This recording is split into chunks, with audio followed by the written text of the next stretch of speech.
Okay, hi, I'm Daryl. I represent Transition Richmond. We're a small grassroots organisation in Richmond, mainly educating people about global climate change and also peak oil, where it's getting harder to pump oil out of the ground, and oil affects so many people and our lifestyles, and what are we going to do about it? So we're kind of educating people, well, what are we going to do when we go post that, when oil is too expensive and gasoline prices go through the roof.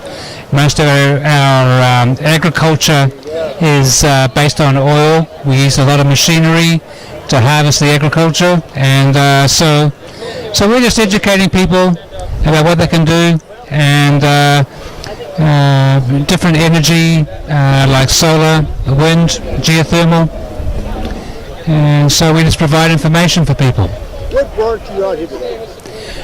Mainly because this is our main day, we do public outreach, and we get a good 5,000 people coming through here, and we feel it's a good effort to come out here and represent ourselves.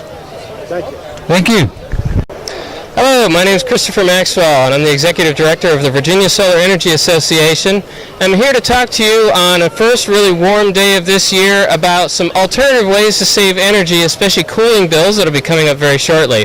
For example, something called shade cloth. This is an example of shade cloth, which you can see, for example, you can see through it, but depending on the weave you get, this will knock out anywhere from 40% to 95% of the sun's heat before it touches whatever you've put it over. You put this on the outside of your building, so you mount it to the outside of your window, or sometimes you could drape an entire structure, such as the military does this in Afghanistan and whatnot. They'll put shade cloth over the entire tent or building. That's also called an ice house roof in other parts of the country. So you could put this over a pergola or over your porch and create like a little cool room area outside of your house, but it has all the airflow you might otherwise like. It also serves as insect screening, so it can help cut out the need for pesticides.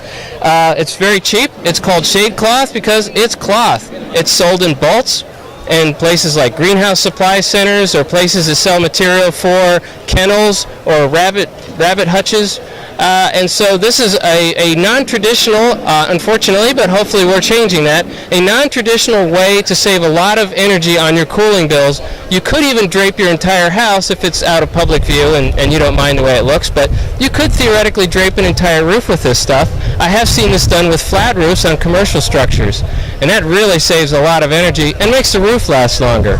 And also, if you go to virginiasolarEnergyAssociation.org, we have the top 10 most overlooked issues with housing, and this is good to know if you're buying a house, what to look out for, or if you're renting a place, what to look out for, or if you already own it, what to look out for. If you get an energy audit, you can sometimes get a better deal on buying a house or renting a place because you can use the blower door test as a bargaining chip. So if you get an energy audit, make sure they offer the blower door test. If they don't, they're not really doing a proper energy audit. Move on to somebody else. And so these are the top 10 things. You can go to virginiasolarEnergyAssociation.org to get more detail. I thank you very much.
My project was on which types of trees have more chlorophyll in them chlorophyll A and E, the two types of chlorophyll that are found in trees.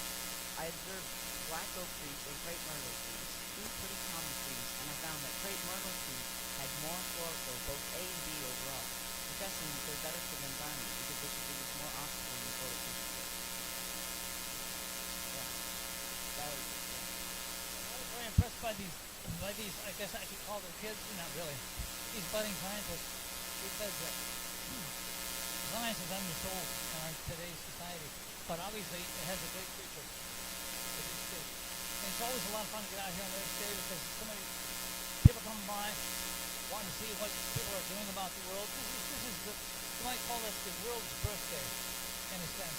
This is where we all get together and we celebrate the fact that we're here because life itself exists, and we're obviously at one of the apexes, and we're also at the apex of getting pushback from the environment. I hate to bring that nasty subject up, but it's still true. There's our pushback from maybe having too short a time and externalizing a lot of costs. We really need to get back to a sustainable sort of frame of mind. That's what this is about, really. It's just helping people celebrate the good things of this city and of this planet, for that matter. I don't want to get too wordy. Is that enough said? Thank you. Hi, this is Ron Skinner. I'm at Earthday at Richmond, and we're having a good time and a beautiful day, celebrating the Earth and its potential. Somebody just asked me what I thought of North Anna having a third reactor, and I think it's probably even dumber than having the first two there because they're on a fault line, and the dam that supplies the water is on a fault line. It smacks of people who don't really care, or they're willing to bet. Make a bet, but we're the ones that lose. If they posted a $10 trillion bond, I might consider that a viable option, as long as you get that money up front. But I don't think these people plan to come back and clean up if things go wrong, and I don't think they really care about the consequences. I think you can't just make profit the sacred item. In the world of people, if you make profit sacred, then people have to suffer. I think it's probably backwards. I think probably we have to make people sacred. Or life, as the pro-lifers would say, sacred, and let profit take a back seat. Anyway, not to overdo it, but yeah, I'm not impressed with the nuclear industry as it's practiced now. Fukushima is just an example of how the industry flaunts all the rules, has no fallback, and really is unable to, if it wanted to, deal with the consequences of its goofs. We don't need more irresponsibility. I'd like to see small modular nukes that were designed, if they failed, they would stop. None of them would ever produce polonium or any kind of products that could be used for weapons. I think we just have a wrong-headed industry, and I think until we get it right, you're going to have resistance to nukes.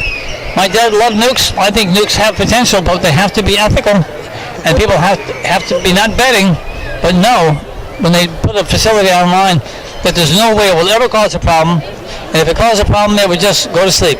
It wouldn't give us a lot of trouble. Anyway, enough said. Thank you.